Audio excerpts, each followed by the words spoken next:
Hi friends, മഴ പെയ്ത് കഴിയുമ്പോൾ എൻ്റെ വീടിനകം ഞാൻ കാണിച്ചു തരാം എങ്ങനെ ഇരിക്കുമെന്ന്.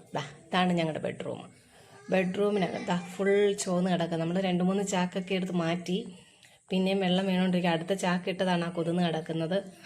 മേളിൽ നിന്നെല്ലാം ചോര വാർത്ത വരെ കേട്ടോ. മേളിൽ നിന്നെല്ലാം ചോര ഓടെല്ലാം ഇളകിയിട്ട് ചോന്നുകൊണ്ടിരിക്കുകയാണ്. അതുകൊണ്ട് ഭിത്തിക്കും എന്നൊക്കെ ഇങ്ങനെ വെള്ളം ഊർന്നിറങ്ങിയിട്ട് നമ്മുടെ സ്വിച്ച് ബോർഡിലോട്ടുമൊക്കെ ആവുന്നുണ്ട്. പക്ഷെ എന്ത് ചെയ്യാനാണ്, നമുക്കൊരു പെര വെക്കണം.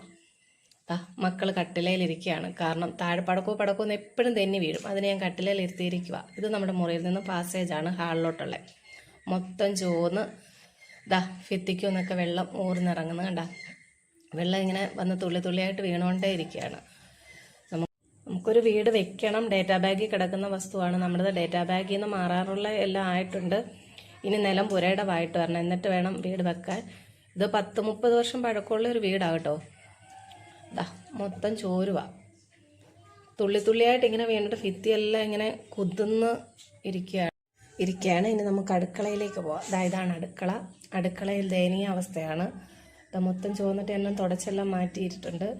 ഇതാണ് മേൽഭാഗവ. ഇടിഞ്ഞൊക്കെ തുടങ്ങിയിട്ടുണ്ട്.